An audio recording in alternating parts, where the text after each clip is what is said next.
Hello students, welcome to my channel Math Magic. Me Pravish Sarkar. Today we will discuss about multiplication theorem on probability. This chapter is on your class 12 book. Okay. Students, one thing, if my video helps your study, so share more and more times all of your friends and like it. Okay. So today we'll start multiplication theorem on probability. So first of all, what is multiplication theorem on probability? Okay. If A and B are the events associated with a random experiment, if A and B are the events associated with a random experiment, then we can write P A intersection B is equal to PA into PB stroke A or B by A.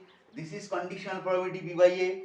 So better understood conditional probability, see my previous video. Okay.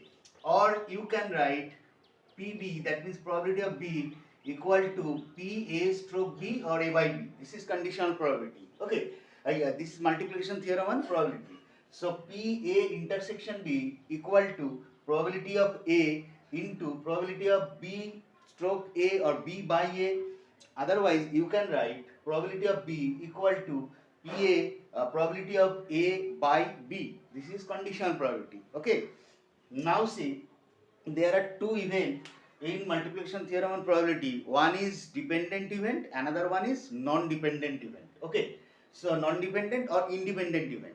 So first of all, you see what is dependent event. Dependent event means suppose there are two events A and B, A or B. So B is dependent on event A. That is dependent event. Okay. But independent event, see carefully in this chapter, in this sum, all of you using independent event probability, using all the sums. Okay. See first of all, what is independent event? See.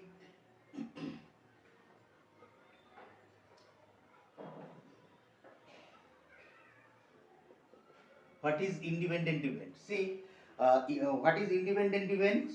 Two events are called independent if the occurrence or non-occurrence of one does not affect the probability of the occurrence of the other. Okay. So, you see, what is the definition? Two events A and B associated with a random experiment are said to be independent if PA by B, PA by B equal to PA. Okay, when PB, probability of B not equal to 0, and B by A is equal to PB when PA not equal to 0. Okay. See carefully. See carefully. I repeat the definition. Two events A and B associated with a random experiment are said to be independent if PA by B or A stroke B equal to PA when PB not equal to 0 and PB by A equal to PB. So when PA, probability of event A not equal to 0. Okay. Now see, by multiplication rule or multiplication theorem, see carefully, PA by B, P probability of A intersection B is equal to PA into PB by A means PB. So PB. Otherwise, you can write PA by B, that means PB into PA by B, that means A stroke B. So what do you mean by A stroke B? That is PA. Okay, that is the multiplication theorem on probability. In same case, same thing in both the cases, PA intersection B equal to PA into PB. That is the main definition of multiplication theorem on probability. Okay, so let's start the sums.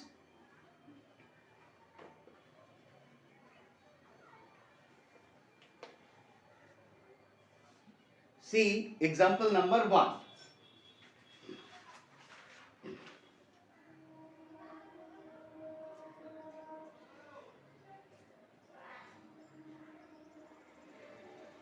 First one is example number 1. See the question. Listen the question first. The first question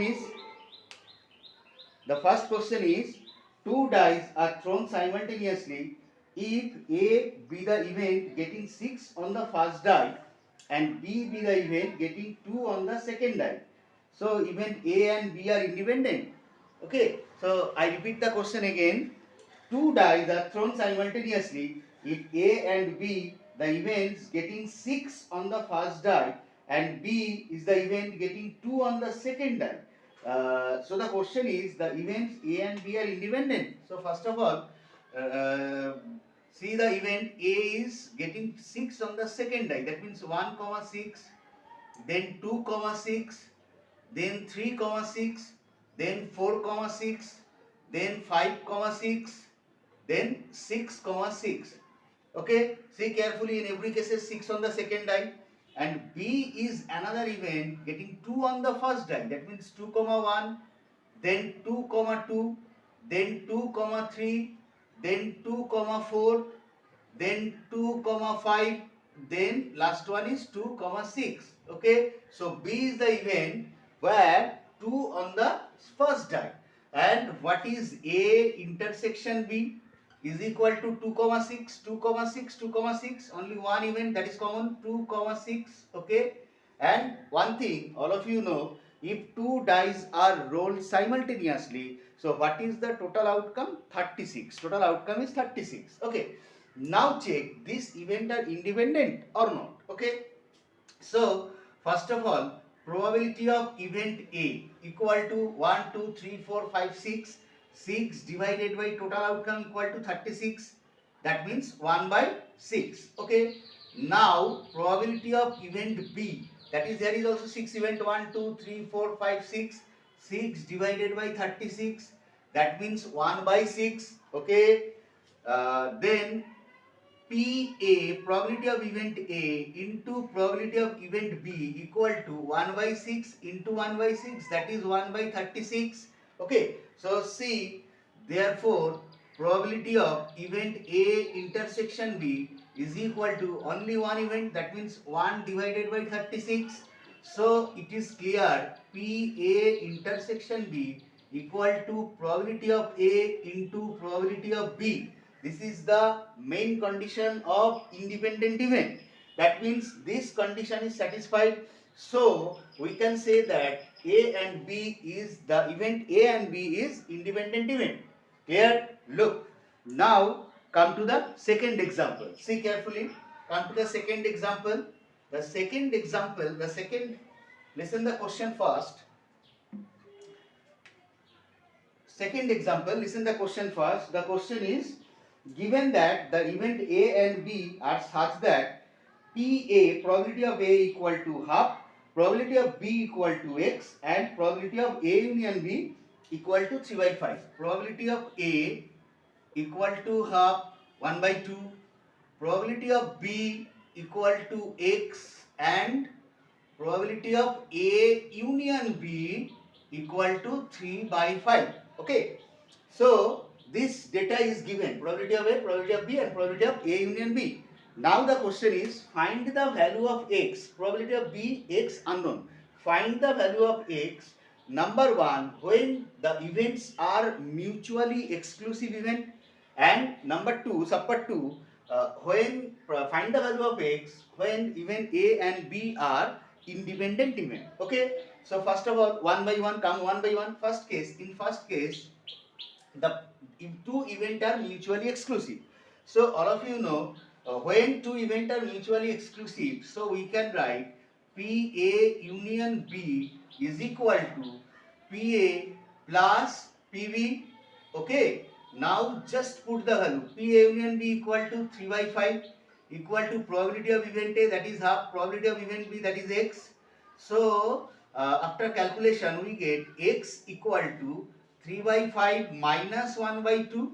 Okay, so after calculation we get 1 by 10. So we get the value of X, that is 1 by 10, when two event A and B are mutually exclusive event. Okay, now come to the second part, when two events are independent event. So what is the condition independent event? See carefully. PA intersection B is equal to PA into PB. That is the main condition of two events are independent. Okay. Now see what happened. Two events are independent event. So we can write. See carefully. All of you know P A union B equal to, now see, P A union B equal to P A plus P B minus P A intersection B. Okay, all of you know. Now put the value P A union B. That is P A union B equal to, what is the value? 3 by 5. Put it, 3 by 5 equal to P A. What is the value? Half. Okay. Plus P B equal to X. Then P A minus B. This is the condition when two events are independent. So P A intersection B, instead of P A intersection B, you put P A into P B. Okay. Now see, 3 by 5 equal to half plus X minus PA into PB. That means 1 by 2 into 1 by 2 into X. Okay. Now see what happened. X minus X by 2 is equal to 3 by 5 minus 1 by 2. Okay. So X by 2 is equal to 1 by 10, or X equal to 1 by 5. Okay. So see carefully, when two events are mutually exclusive, then the value of X is 1 by 10. When two events are independent event, then the value of X is 1 by 5. Look, come to the next one. Now come to question number 3. The question number 3, listen the question first. Bag A contain 3 red ball and 4 white ball. Bag A contain 3 red ball and 4 white ball. Bag B contain 2 red ball and 3 white ball. Okay, one ball is drawn from bag A, and 2 ball is drawn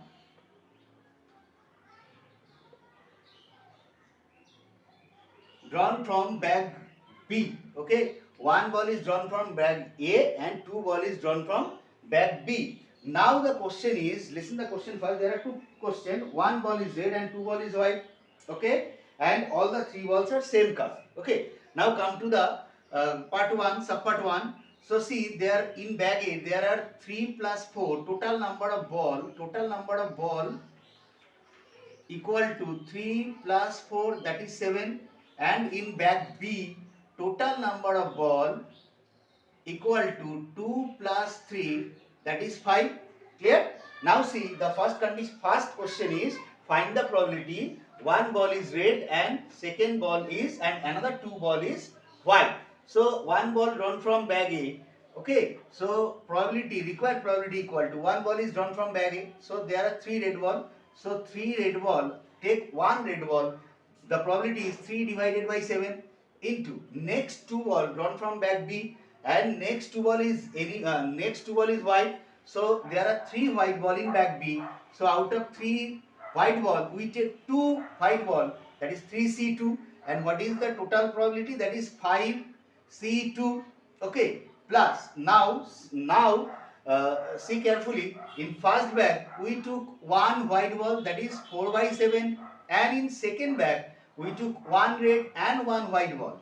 That means 2C1 into 3C1 divided by 5C2. Okay.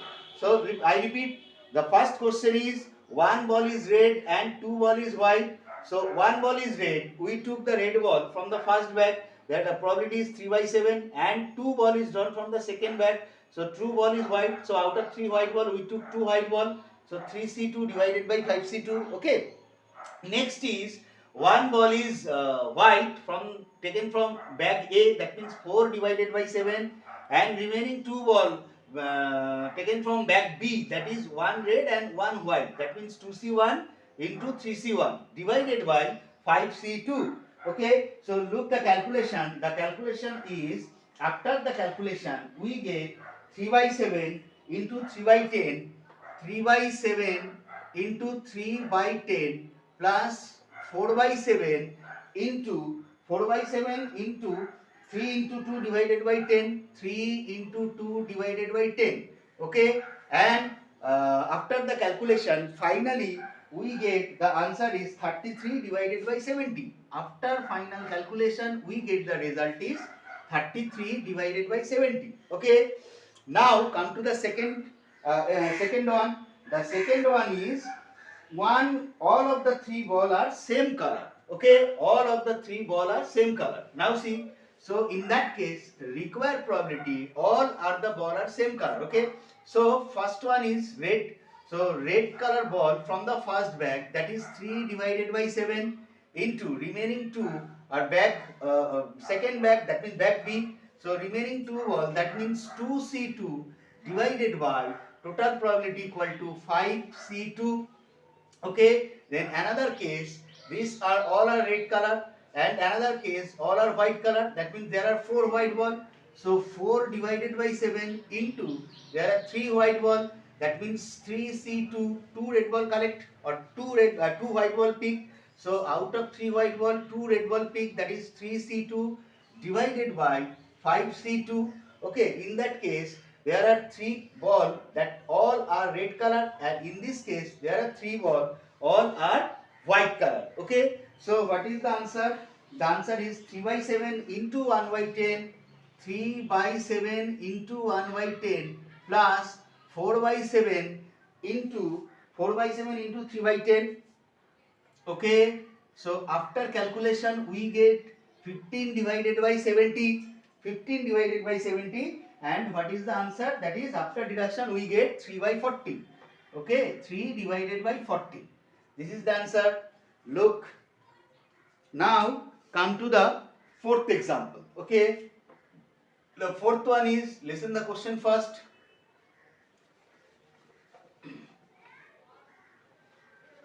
Listen the question carefully. Question number 4. Now come to the question number 4. Okay, look at question number 4. First of all, listen the question first. The question number 4 is P speak truth in 70% of the cases and Q in 80% of the cases. In what percent of the cases are they likely to agree stating the same fact? Okay, P speak the truth in 70% cases and Q speak the truth in 80% cases. Okay, find the probability they are likely static. Okay, that means P both are speak truth or both are speak false. Okay, so let E is the event, that means P speak truth. Okay, and F is the event, that means Q speak truth.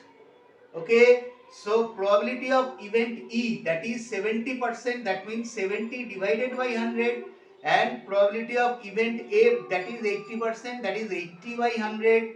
Okay, so 0.7 and here is 0.8. Clear? So probability of event E, that means P speak truth, that is 0.7, and probability of event F, that is Q speak truth, that is 0.8. Okay, so required probability, that means P and Q on the same static condition, that means probability of E into probability of F, or probability of E conjugate into probability of F conjugate. Okay, now see, probability of event E, that means 0.7 into probability of event F, that means 0.8, plus probability of E complement, that means 1 minus 0.7 into probability of F complement, that means 1 minus 0.8. Okay, so after calculation we get 0.56 plus here is after calculation we get 0.06.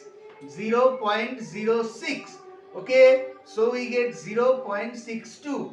Okay, so in 0.62% cases P and Q static same, that means P and Q both same, both tell truth, or P and Q both tell lie. Okay, so hope all of you understood. Thank you, students.